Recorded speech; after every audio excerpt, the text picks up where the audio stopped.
Muy bien, vamos a dar paso al panel Barreras contra la corrupción, compromiso y articulación versus ataque a la ilegalidad.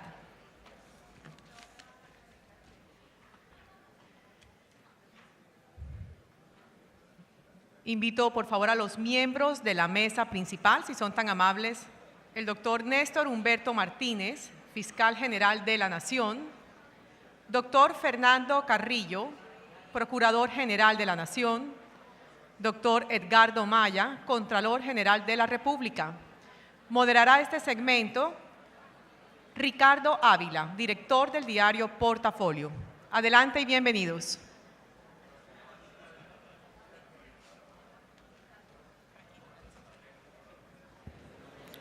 Bueno, muy buenos días.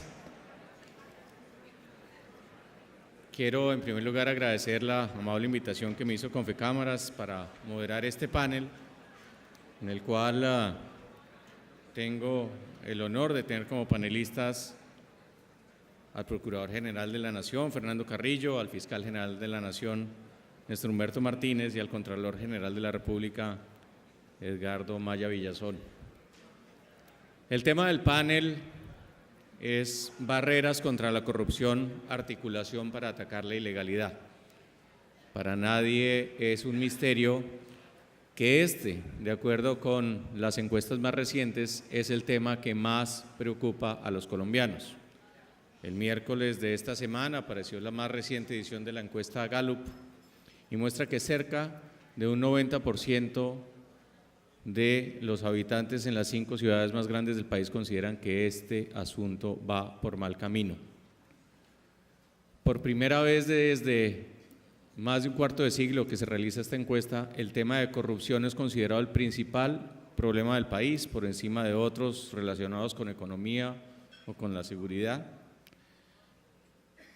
Debido a ello, el desprestigio de algunas instituciones también ha alcanzado nuevos mínimos, de tal manera que estamos en una encrucijada muy difícil que influye indudablemente sobre el pesimismo de la gente. 3 de cada 4 colombianos consideran que las cosas en el país van por mal camino. No es el único factor, pero indudablemente es el que más pesa. En tal sentido,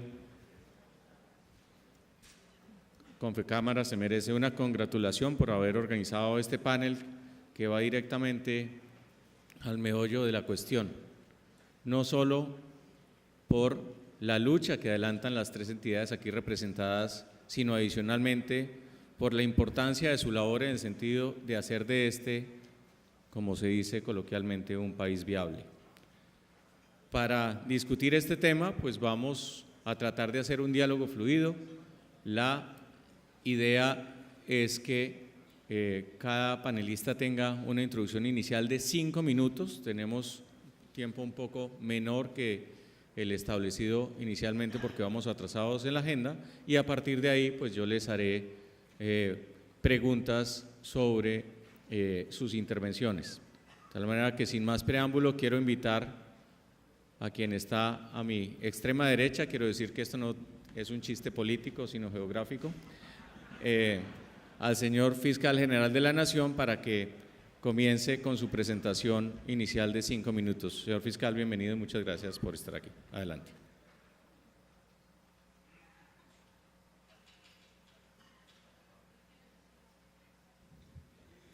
Bueno, muy buenos días para todas, para todos, al señor presidente de Confecámaras, a todos los miembros de esta familia que me es tan entrañable,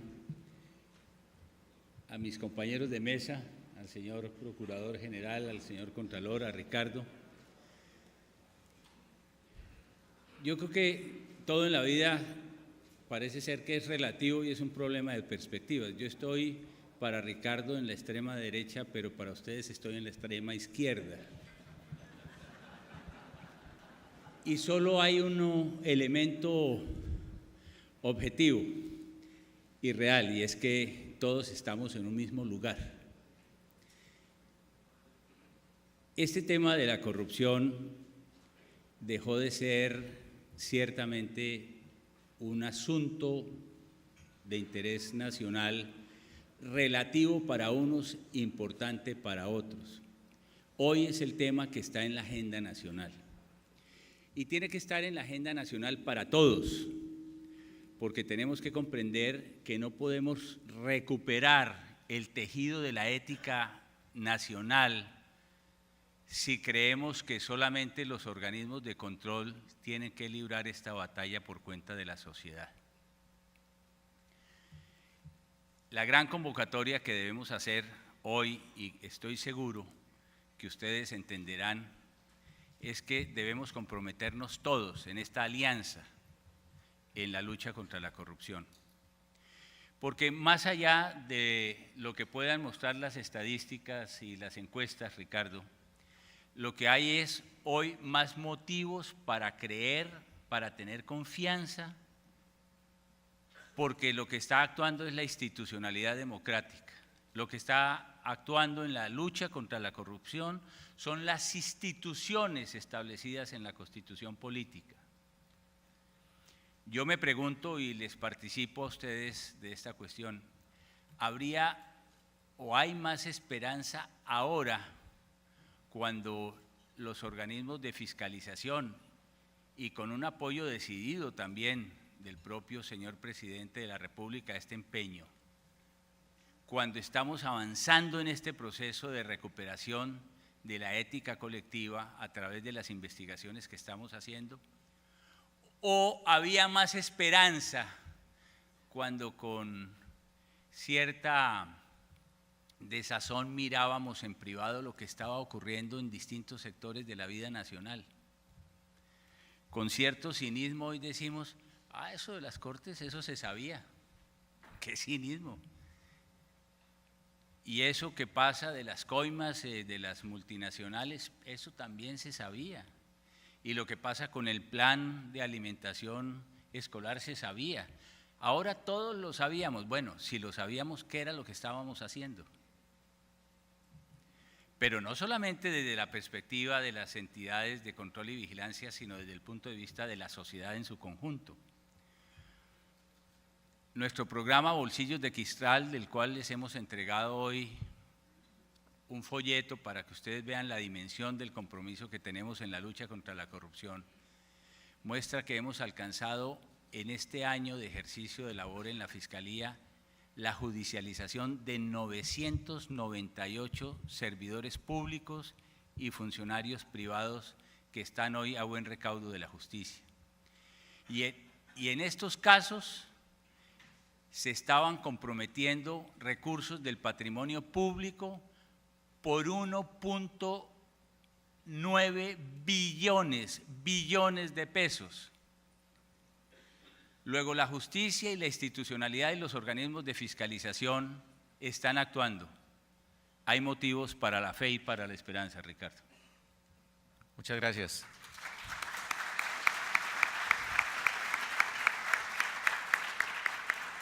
El procurador Fernando Carrillo. Muchas gracias, Ricardo. Un saludo muy especial a Julián, a toda la Junta Directiva de Confecámaras, al señor fiscal, al señor Contralor. De verdad es un gran privilegio estar aquí con ustedes porque además hemos tenido la oportunidad de trabajar en algunas acciones concretas con Confecámaras en esta materia que yo voy a enunciar muy rápidamente aquí y que arrancan esencialmente de un diagnóstico, no un diagnóstico más de todos los que se han hecho en relación con este fenómeno, que sobran los diagnósticos, llevamos 20 o 25 años aprobando convenciones internacionales, convirtiendo en legislación interna todos esos tratados, creando instituciones, destrozando otras instituciones y realmente como que la fórmula para pegarle en la cabeza a este fenómeno que nace, crece, se reproduce y no muere, pues no aparece con claridad. Desde los clásicos, la definición de corrupción que un poco lo lleva a uno por donde hay que entrarle al toro, es la incapacidad del sistema político para lograr el interés público, es decir, es la interferencia que tiene el interés particular en la realización de lo público. Y de ahí la importancia de saber cómo la lucha contra la corrupción no es solo un asunto de principios y valores, que es lo fundamental, sin duda, porque estamos todos de acuerdo en que lo que requiere el país es que renazca la ética pública, es que una serie de principios y valores que quedaron guardados allí por cuenta de la forma como se hace la política, cómo se desempeña la sociedad civil, el sector privado, y cómo se dan unos trueques que estamos viendo denunciados fundamentalmente por la Fiscalía en los últimos días en el manejo de la justicia, pues simplemente son fenómenos que se van a devorar la democracia, ponen en tela de juicio las instituciones y por supuesto retrasan el desarrollo económico. Pero tal vez lo que es importante es que además desde el punto de vista pragmático es rentable, desde el punto de vista del funcionamiento de la economía da réditos. Está demostrado que la corrupción frena el desarrollo económico, multiplica la desigualdad, agudiza la pobreza, deslegitima el Estado y hace un daño en ese sentido que no hace ninguna otra patología social de manera tan contundente. Y eso es bueno mencionarlo porque de ahí en adelante comienzan un poco a delinearse cuáles son los campos por los que se puede trabajar en esta materia. Y realmente el impacto, por ejemplo, de la corrupción en el sector privado, lo ha documentado la ANDI y otros gremios, va en primer lugar en el caso del tema de la salud, en el caso de las aduanas, en el caso de las exportaciones, y de ahí adelante todo un catálogo en donde encontrar un espacio común de lucha contra la corrupción, de búsqueda de transparencia, integridad, probidad, rendición de cuentas, que es toda esa simbología de un Estado que responde, pues va necesariamente a exigir la presencia del sector privado. Nosotros iniciamos, y tal vez con Confecámaras fue el primer gremio que comenzamos a trabajar una declaración por la transparencia y contra la corrupción, una declaración que comenzó firmada por 3 gremios económicos en un primer intento y que finalmente en un acto el 22 de junio en Bogotá la firmaron todos los gremios económicos del país, que no es un simple documento además, porque lo que estamos haciendo es un gran pacto para trabajar operativamente con un plan de acción en la lucha contra la corrupción y que tiene que ver precisamente con el interés pragmático que tiene el sector privado de poder tener un plan de acción donde de manera preventiva se puedan identificar conductas en donde las entidades de control, en el caso particular nuestro de la Procuraduría, pudiéramos identificar un conjunto de prácticas dentro de los sectores económicos de cada uno de los gremios. Es decir, se trata de descender al interior de la actividad de los gremios, las actividades que se pueden identificar como lesivas del interés del patrimonio público y que llevan, repito, a una visión completamente pragmática de cómo se puede combatir esto. De hecho, lo estamos haciendo, lo hemos hecho con Confecámaras, vamos avanzando con Camacol en el tema de las construcciones ilegales, lo estamos haciendo con Analdex en el caso del sector exportador, con la Cámara de Comercio hemos organizado algunos eventos en esa materia, es decir, existe un catálogo concreto de posibilidades para trabajar en esta materia y que apunten necesariamente a la búsqueda de la seguridad jurídica, porque si hay algo documentado por todos los organismos internacionales en términos de restricciones y limitaciones al proceso de desarrollo, es lo que tiene que ver precisamente con la forma como esto dificulta la competencia y la competitividad, cómo distorsiona las reglas del juego económico, cómo aumenta el costo económico, cómo aumenta la violencia y cómo además genera, que es lo más grave de todo en ese escenario de lo público, un escenario de informalidad que muchas veces lleva a la ilegalidad, fomentando la cultura de la ilegalidad y por supuesto a los índices de impunidad que todos conocemos.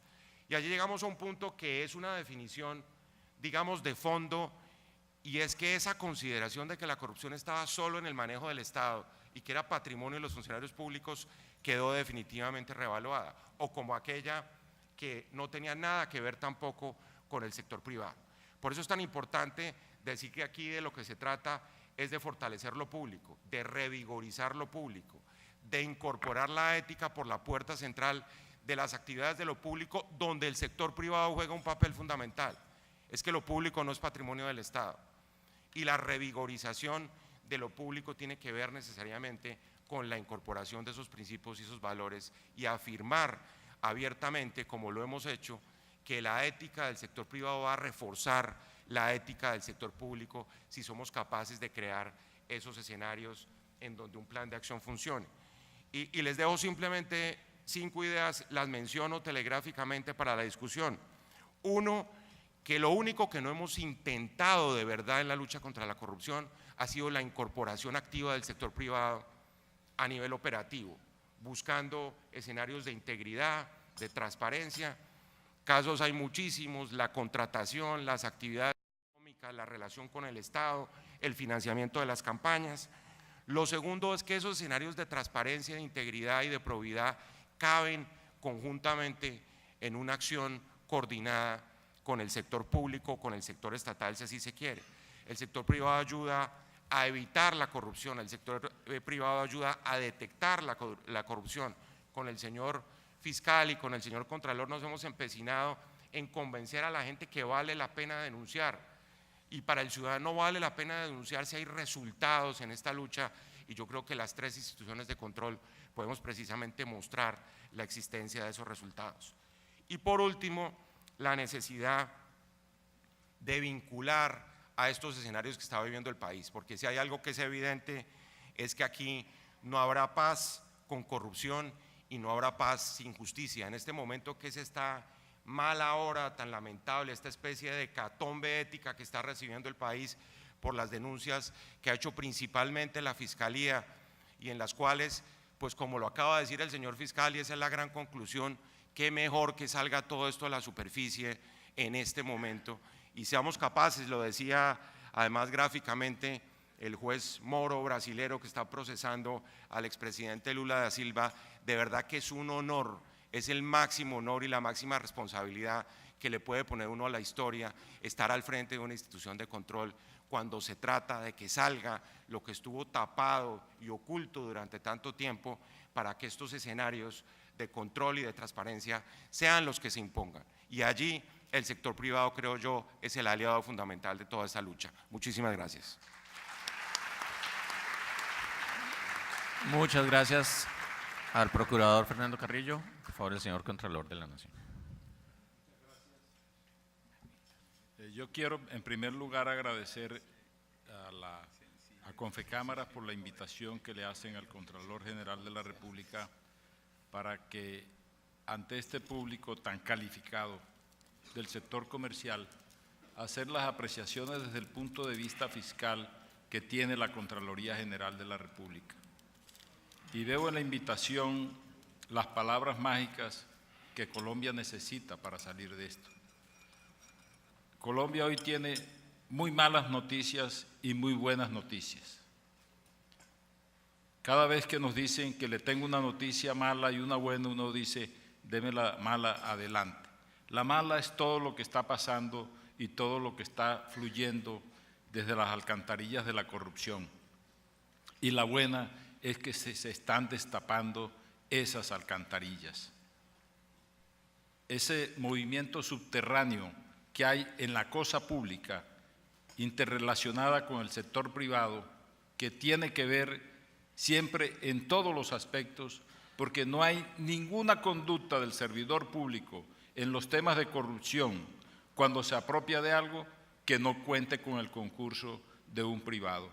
El único hecho que hay en el Código Disciplinario Único de Colombia es cuando el funcionario se apropia de algo. De resto, necesita el concurso de otro. No hay ninguna forma de la comisión del delito sin el concurso de otro. Pero lo importante es que hay una actitud, y desde luego plantea este evento en la invitación las barreras contra la corrupción, los muros que hay que levantar contra la corrupción, que no son los mismos que hay que levantar contra la inmigración. Pero necesita algo importante que el doctor Julián Domínguez, en su invitación, la cual agradezco, lo dice: el compromiso y la articulación. Este es un país que está dado a solucionar todos los problemas con normas. No nos cabe ni una norma más, no más normas, no más procesos, no más. Necesitamos algo que es el compromiso y algo que dice que es la actitud y la articulación que hay que hacer a través de los procesos de la lucha contra la corrupción. Y desde luego, articulado y hecho el compromiso, tenemos que proceder a atacar frontalmente la corrupción. Estamos en un buen momento, estamos totalmente articulados los órganos de control y la Fiscalía General de la Nación, interrelacionando todas las pruebas y todos los hechos que cada uno conoce. Nos los intercambiamos inmediatamente y fluyen los resultados. En Córdoba, el cartel de la hemofilia, llega la Contraloría, destapa el cartel y llega después la Fiscalía y captura a los responsables y llega la Procuraduría a hacer el procedimiento que depende de sus facultades. Entonces, lo que hay es plantear la actitud que debemos asumir todos los colombianos. Y se plantea algo muy importante que para mí es de vital trascendencia, el tema de la informalidad. Aquí hay un economista muy calificado que es el doctor Santiago Montenegro, a quienes nos honra en ser miembro del comité directivo de la revista Economía Colombiana. El primer número que hizo la Contraloría General de la República es sobre la informalidad. A partir de este salón, donde está toda la formalidad de la economía hacia afuera, trascendiendo por las calles de Cartagena, tiradas en el suelo, en cualquier parte, está la informalidad en Colombia. La informalidad es la muestra, no de la corrupción solamente, sino de la inequidad que tenemos en nuestro país, con lo cual también hay que luchar. El tema de las oportunidades es importante y en ese estudio se hace algo que hay que tener en cuenta y que yo quiero recomendarlo y que lo hemos hecho en la presentación de la revista y en todos los eventos. Hay que luchar por la formalidad de la economía en Colombia. Yo me crié en una región que es Valledupar, que está enclavada en la frontera con Venezuela, en donde toda la vida nos acostumbramos a llevar el ganado de contrabando para proveer las petroleras en Maracaibo desde cuando se inició el petróleo. Y de Maicao, a través de Aruba y las islas holandesas, pasaba todo el contrabando para el interior del país. Y eso por la crisis de Venezuela se suspendió y fue un comercio natural hace 100 años, pero el resto no se ha suspendido. Maicao sigue siendo el enclave y sigue circulando hacia el interior del país la economía subterránea del contrabando, que hace un inmenso daño y nos quita el proceso de formalidad que necesita Colombia. Colombia necesita, y eso deben hacerlo las cámaras de comercio y todos nosotros los que estamos aquí, los colombianos, la formalización de la economía colombiana. Hay que formalizar la economía. La economía no puede tener un 40% legal y un 60% ilegal, así sea el número o la cuantificación que ustedes quieran. Yo creo que este es un gran escenario, este es un gran momento y un gran punto para hacer un gran compromiso, para articularnos todos, para trabajar todos por Colombia y para hacer un ataque frontal a la corrupción y definitivo. Mire, si esto no se suspende, si esto no se detiene, las instituciones sucumben ante estos hechos tan graves que están sucediendo. La sociedad colombiana, el pueblo está desesperanzado, el pueblo no cree en la Contraloría, el pueblo no cree en la Fiscalía, el pueblo no cree en la Procuraduría, el pueblo no cree en la justicia, el pueblo no cree en el Congreso, el pueblo no cree en el gobierno, el pueblo no cree en las ramas del Poder Ejecutivo. Y este es el momento de quiebre total para tomar la decisión definitiva de confrontar, o de no, el castigo que nos viene es muy grande. Muchas gracias.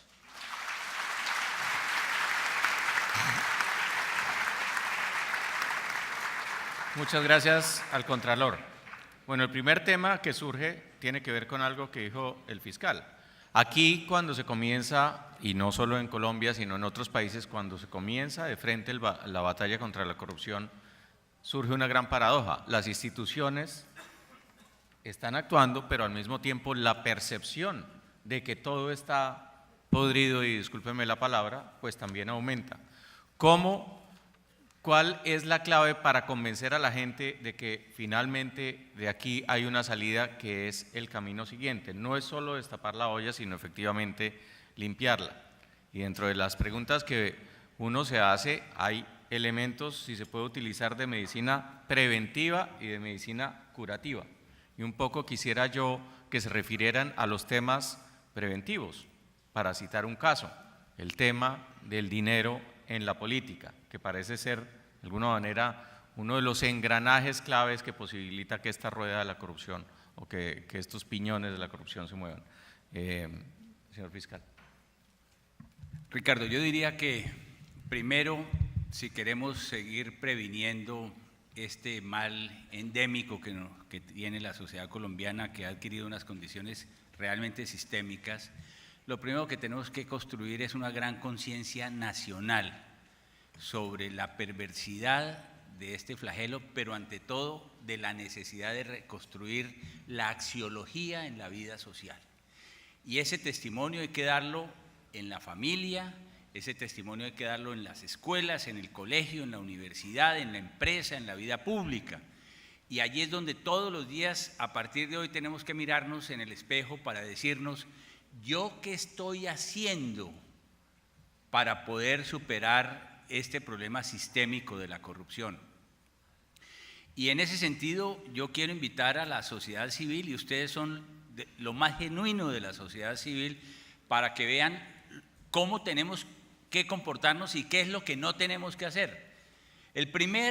La primera intervención que hizo la Fiscalía en octubre del año pasado, recién habíamos llegado a la Fiscalía, fue el departamento de La Guajira. Y develamos a qué nivel había llegado la corrupción en ese departamento.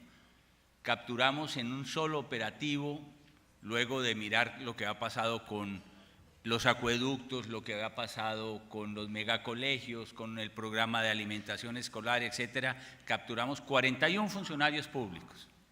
Quedó develado qué estaba pasando. No quedó títere con cabeza, no quedó alcalde, no quedó gobernador, no quedaron secretarios de despacho. Y a los 2 meses fue necesario convocar a nuevas elecciones. Se eligió nuevo gobernador en diciembre y el 15 de enero ya no había gobernador tampoco porque tuvo que intervenir otra vez la Fiscalía. ¿Qué le faltó a este proceso? ¿Ustedes creen que es la justicia la que va a recuperar el tejido ético de este país? Somos nosotros todos como colectivo. Pero en ese proceso de denuncia y de acción de los jueces faltó juventud, faltó universidad, faltaron los gremios, faltaron los editorialistas, faltó la sociedad civil. Volvieron a elegir lo mismo. Aquí en Cartagena, ustedes saben la dimensión del caso que develó la Fiscalía General de la Nación. 70.000 registros telefónicos con 400 horas útiles de conversaciones de la más nauseabunda corrupción. El alcalde, su alcalde en la sombra, la contralora y varios concejales de la ciudad están privados de la libertad por esa circunstancia. Y el gesto, la expresión de movilización ciudadana frente a algo que hemos hablado por décadas de lo que ocurre en la administración de Cartagena, por décadas, esto no es nuevo y lo sabemos todos y socarronamente lo comentamos en los cócteles. La expresión fue que ese mismo día de las capturas se movilizó un sector muy importante de cartageneros en la Plaza de la Aduana a quemar el muñeco del fiscal general de la Nación. Esa es la actitud de la sociedad civil. Ahí es donde tenemos que repasar un poco, desde el punto de vista preventivo, diría yo, cómo vamos a abordar este tema de la corrupción entre todos. Este no es un problema de las autoridades, solamente. Segundo, tenemos que superar el derrotismo. No, eso no, de esta sí ya no salimos, estamos en la inmunda. Sí somos capaces, hay institucionalidad y hay sociedad civil que de verdad quiere crear esta alianza para salir de estas dificultades en que estamos. Pero ese derrotismo, por ejemplo, se expresa en circunstancias como, no, todo lo que está pasando, todo es prestado, lo del pobre es robado. Eso que está pasando, eso fue porque lo hicieron los gringos. Ustedes no han oído unos cuantos anarquistas que andan echando esas tesis por todas partes. ¿Cuáles gringos? Si fueran los gringos, el caso de Brecht se había develado ya en México. Averigüen qué ha pasado en México. No han podido abrir siquiera la investigación. En Guatemala, en Costa Rica, en República Dominicana, en Ecuador. Apenas ahora empiezan a iniciar las investigaciones, cuando nosotros ya vamos de salida, porque nosotros descubrimos la dimensión del entramado de corrupción de este caso, que nos ha llevado a que los famosos 11 millones de dólares que aparecieron por ahí en un comunicado del Departamento del Departamento de Justicia de los Estados Unidos, lo superamos hace rato en la Fiscalía General de la Nación, cuando develamos la dimensión de este compromiso, de este caso de corrupción. Y en el caso de las Cortes, más oprobioso todavía. A eso fueron los gringos que impusieron esa partitura. ¡Mentiras! Se necesitaba carácter y valor tomar una decisión cuando un eventual colaborador de la justicia dijo: como ustedes ya han descubierto todo en el departamento de Córdoba, eso fue lo que nos dijo el exgobernador, yo no tengo para ofrecerles sino información de la Corte Suprema de Justicia. Y en ese momento el fiscal tenía que tomar una decisión en nombre de la sociedad. Darse la pela y con actitud, con coraje, iniciar ese tipo de investigaciones, o hacer lo que hemos hecho por décadas, mirar para el lado.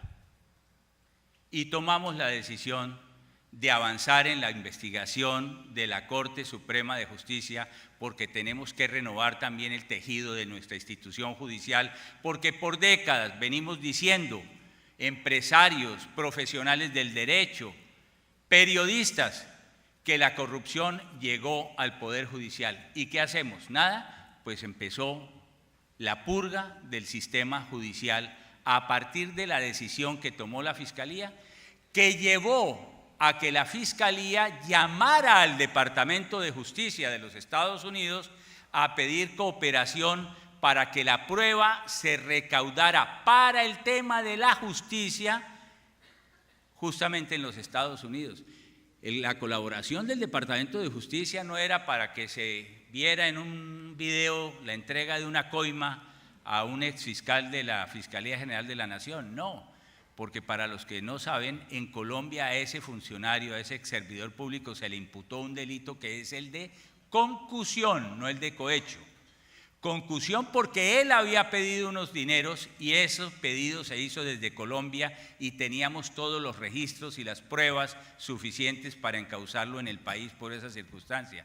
La prueba se solicitó en cooperación al gobierno de los Estados Unidos para poder recaudar lo que se ha venido filtrando esta semana como testimonio de la dimensión del cáncer que está carcomiendo a ciertos sectores de la justicia en Colombia. Y por eso abrimos y nos pusimos de acuerdo con la Corte, que la Corte quiere trabajar en este proceso, y Fiscalía y Corte nos pusimos de acuerdo para avanzar en escrutar hasta el final la dimensión de este problema de la corrupción.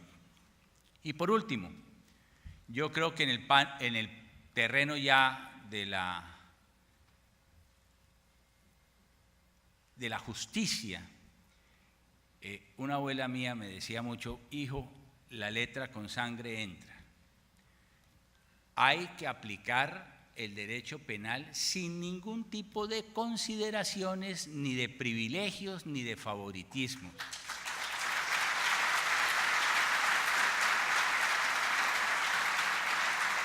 Y es lo que estamos haciendo. El fiscal, como todos ustedes, es amigo de muchas personas, y yo el que más, pero yo no soy cómplice de nadie. Por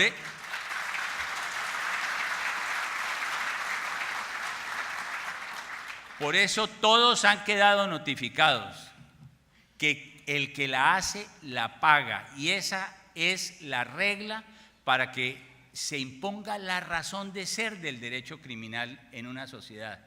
El derecho criminal no es la expresión de la vindicta social, eso era en los tiempos primarios del Código de Hammurabi.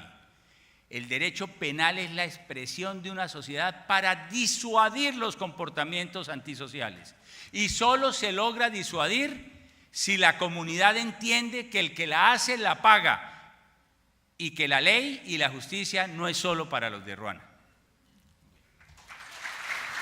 Procurador.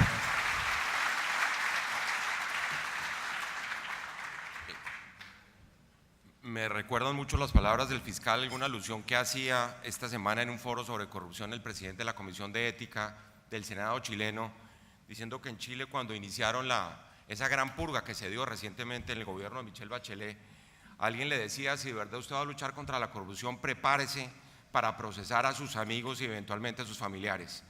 Y la verdad, eso es una afirmación que es durísima, pero tiene que ver con la necesidad además de fomentar una infraestructura ética, que es lo que le falta a este país. Una infraestructura ética que nosotros creemos personalmente está radicada además en los valores que tiene la Constitución de Colombia. Porque uno puede decir, dentro de los tipos de sanciones, la sanción moral, que es un problema de fuero interno, la sanción legal, que es un tema de imposición de la ley, pero sigue siendo la sanción social el más importante de los dispositivos para combatir la impunidad de carácter social. Y les pongo dos ejemplos, uno de ellos complementando el ejemplo que ha puesto el fiscal. Cuando nosotros, a las 24 horas de caer el edificio Blas de Lezo, llegamos a Cartagena a buscar qué había pasado con los 21 muertos del edificio, lo que descubrimos no fue solo eso. Inmediatamente iniciamos acciones de tutelas y populares para proteger a las víctimas de la caída del edificio, y comenzamos a descubrir la feria de irregularidades en las construcciones ilegales de la ciudad, con absoluta impunidad social, con el argumento de que así son las cosas y toca aguantarse eso porque así es como funcionan las cosas en este país. Ese toca entregar una coima, ese toca aguantársele, usted no sabe quién soy yo, ese toca saltarse la ley porque precisamente no hay forma de que prime la legalidad, ese toca sobornar al magistrado, es precisamente lo que está llegando a su fin en este momento en Colombia. Y eso solo se radica cuando haya una concepción de lo público, cuando se construya la idea de lo que es público. Y eso solo tiene sentido en la medida en que uno logre esa movilización social alrededor de unos valores que, repito, no son valores religiosos, es una ética ciudadana basada en los derechos que están en la Constitución, que está basada precisamente en la imposibilidad de hacerle daño a los demás. Peter Singer, que es uno de los grandes tratadistas de la ética contemporánea, dice: usted simplemente haga un test con su conducta, qué daño le está causando a otro, para ver si desde el punto de vista ético eso tiene alguna implicación o no. El segundo ejemplo es el ejemplo de la cooperación internacional, que lo ha señalado el fiscal. Nosotros estuvimos recientemente en la reunión de fiscales y procuradores, y realmente, primero, lo que ha avanzado Colombia en este campo no tiene igual, y segundo, el gran temor de compartir las pruebas, el gran temor de entregar la información, precisamente porque están tratando de proteger a los intocables, que en este caso, para decirlo abiertamente, son los ejecutivos de la compañía brasilera. Yo lo he contado abiertamente en una reunión en la que estuvo el señor fiscal en febrero. El señor procurador general de Brasil, que es el fiscal general de Brasil, le dice a todos los asistentes en la conferencia: mire, muy bien, procesen a toda su gente, sigan adelante con estas investigaciones, pero ¿sabe qué? Déjenos que la empresa siga trabajando en sus países. Esa sanción contra quienes han estado involucrados, vulnerando el interés público, perjudicando la moral pública y de alguna manera transgrediendo el patrimonio de los colombianos, es precisamente lo que tiene también que llegar a su fin. Y por eso es tan importante además mirar, la gran pregunta la hacía una revista recientemente, es cuándo fue que le pasó esto a la ética en este país, y la verdad esto no es de ayer, esto viene de atrás. Aquí tuvimos una narcocultura que lamentablemente ganó una cantidad de batallas en la mayoría de los territorios de este país, y la cultura del enriquecimiento fácil, y la cultura de las barras bravas de la política que le estamos viendo en todas partes, porque con esa polarización y esa política del odio que hay en Colombia, realmente va a ser muy poco lo que vamos a lograr a la hora de cimentar una concepción de lo público. Ya lo decían el fiscal y el contralor, ojalá ese gran pacto por la transparencia y la corrupción esté por encima de los partidos, esté ajeno a los intereses electorales, tenga la capacidad de ser una política de Estado donde yo hoy estoy convencido que quien puede jalonar ese gran pacto por la transparencia es el sector privado, porque es la única fórmula, repito, que no hemos ensayado, y ese tejido ético que hay que reconstruir en Colombia va a darse en la medida en que el sector privado jalone este esfuerzo, independientemente de la magnitud de la corrupción que se ha apoderado del sector público. Para hablar, por ejemplo, que Ricardo me lo pide, del tema del financiamiento. ¿En qué momento el financiamiento de la política terminó siendo lo que es hoy en día? Una feria, un mercado bursátil entre pesos, votos, contratos, favores. Como dicen en el Caribe, en el dicho clásico, el que paga la fiesta pone la música, y entonces quien financia las campañas es después el que tiene el derecho a quedarse con los contratos. Hay que ponerle fin a todas esas patologías culturales del ejercicio de la política, del ejercicio de la contratación, y por supuesto yo insisto mucho en que tiene que ser el sector privado, no solo en aras, repito, de una simple responsabilidad del sector privado, porque desde el punto de vista, por decirlo así claramente, contable y financiero, ser íntegro también paga hoy en día en las empresas, y ustedes lo saben. La tendencia reciente de todos es la de crear, por ejemplo, las oficinas de cumplimiento, que tienen que ver con la observancia de la ley, que tienen que ver con el cumplimiento de unos estándares elementales a la hora de hacer los negocios, y dejar atrás esa mentalidad de que esas actividades riesgosas del sector privado pues simplemente no tenían nada que ver con los delitos. Pero el tema fundamental, creo yo, es lograr crear unos escenarios donde se castigue desde el punto de vista social la comisión de este tipo de conductas. Como lo decía el Contralor, aquí lamentablemente hemos aprobado todos los códigos, todas las normas, y seguimos insistiendo en que es el derecho penal, pero seguimos dando mal ejemplo. Muchas gracias. Contralor. Bueno, yo creo que lo que se pregunta y se cuestiona permanentemente sobre cuándo, por no utilizar la palabra que utilizan en la calle la gente del común, cuándo se fregó el país, me ponía yo a mirar todo el proceso de evolución de la corrupción en Colombia. Yo he tenido la oportunidad de ser 8 años magistrado en la sala disciplinaria y he juzgado a los jueces y a los magistrados de este país.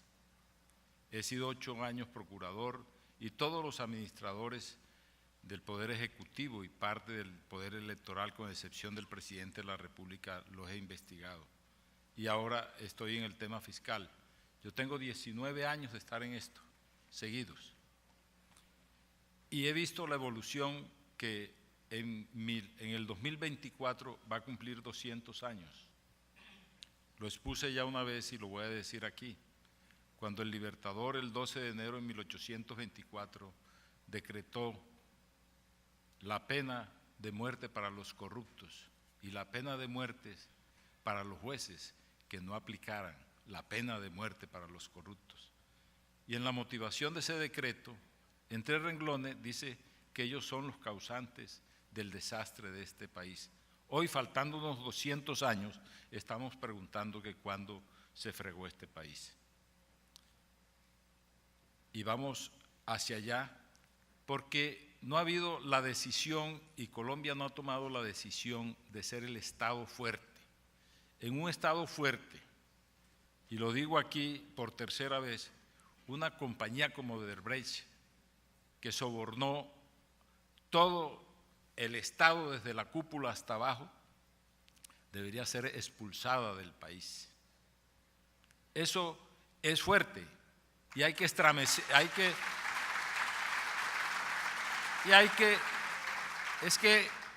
que estremecer las columnas. Quienes practicamos la religión católica sabemos el significado de la frase que muera Sansón y mueran los filisteos. Hay que tomar las decisiones y hay que hacer grandes compromisos. Yo creo, doctor Julián, que de aquí sale el apotegma, y no vaya a buscar ningún publicista para hacer esto, del compromiso, la articulación y el ataque a la corrupción. Esos 3 términos son clave y son definitivos.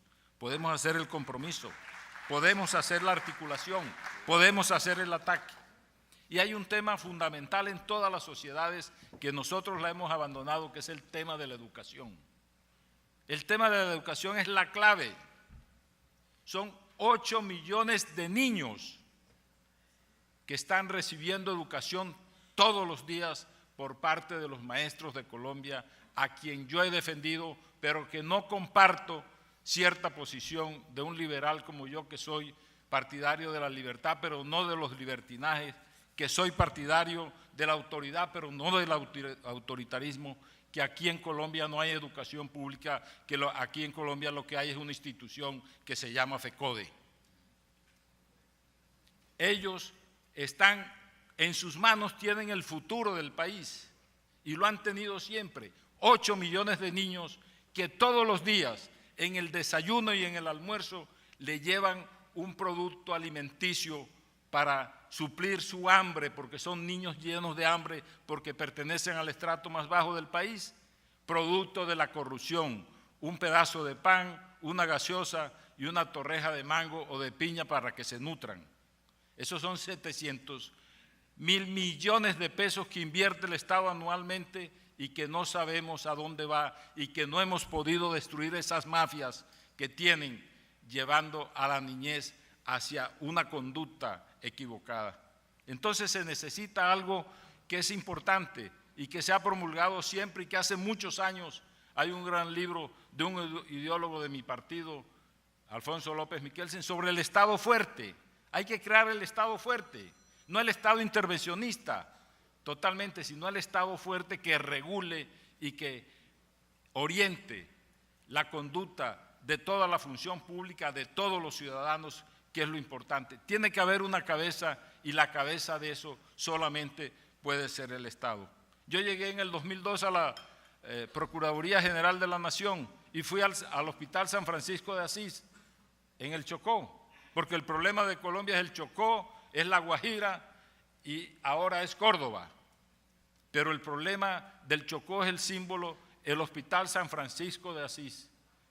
Llegué en el 2002 y encontré en la más deprimente situación que las moscas no dejaban caminar por los pasillos ni en las habitaciones del Hospital San Francisco de Asís. 8 años, me fui 3 años, volví a la Contraloría General de la República y ahí está la sentencia de la Corte Constitucional decretando el estado de cosas inconstitucionales en el Hospital San Francisco de Asís. Están todavía, cuando yo fui tomando del río Atrato, contaminando de mercurio, con una motobomba, el agua para que los enfermos la consuman en una planta de tratamiento que a veces funciona y que a veces no funciona. Entonces, ¿qué es lo que necesita para resolver el problema del Chocó? La intervención del Estado. Hay que intervenirlo así como se intervienen las empresas, porque no hay capacidad de manejo para esa sección del país y en muchas otras regiones también hay que hacerlo, porque hemos llegado a un punto de no retorno en donde nada se soluciona. Entonces, ese tema es importante y algo que hay que afrontar y que hay que hacerlo con toda la crudeza es el tema del sistema electoral.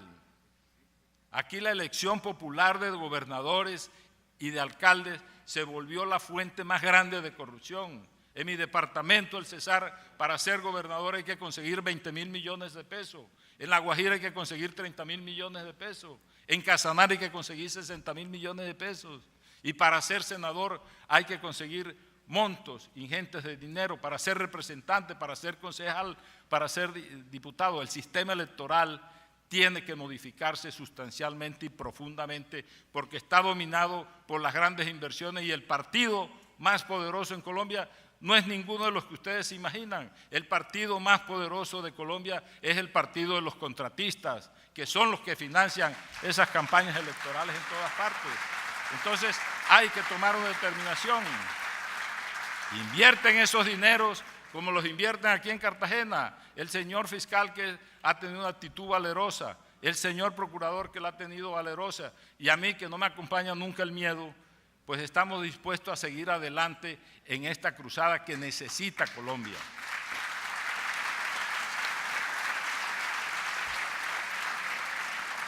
Aquí públicamente en Cartagena, ¿saben quién financió al alcalde?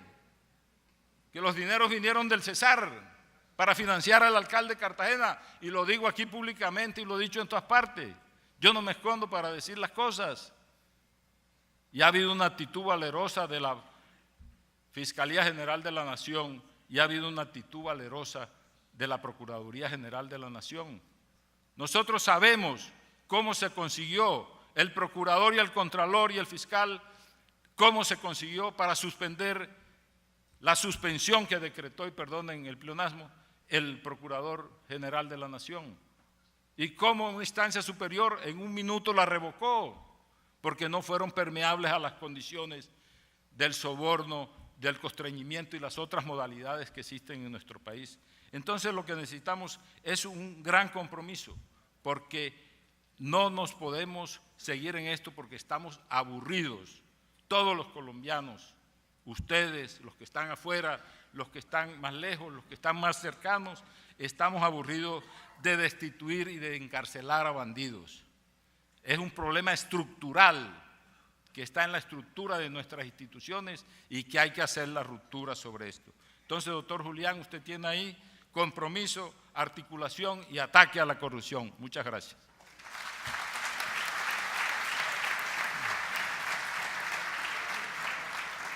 Bueno, lamentablemente se nos acabó el tiempo. Quiero simplemente insistir en algunos de los mensajes de este panel, en el sentido de la importancia de la sanción social, la importancia de un castigo efectivo y la importancia de que el sector privado sea consciente del daño que esto hace.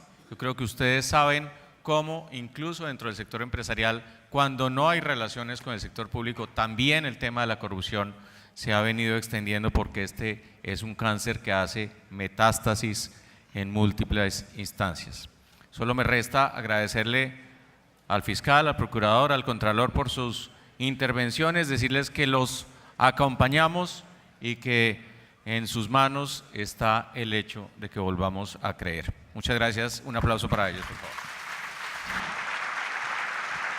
Muchísimas gracias al señor Fiscal General de la Nación, al señor Procurador General de la Nación y al señor Contralor General de la República. Asimismo, al moderador de este segmento, el doctor Ricardo Ávila.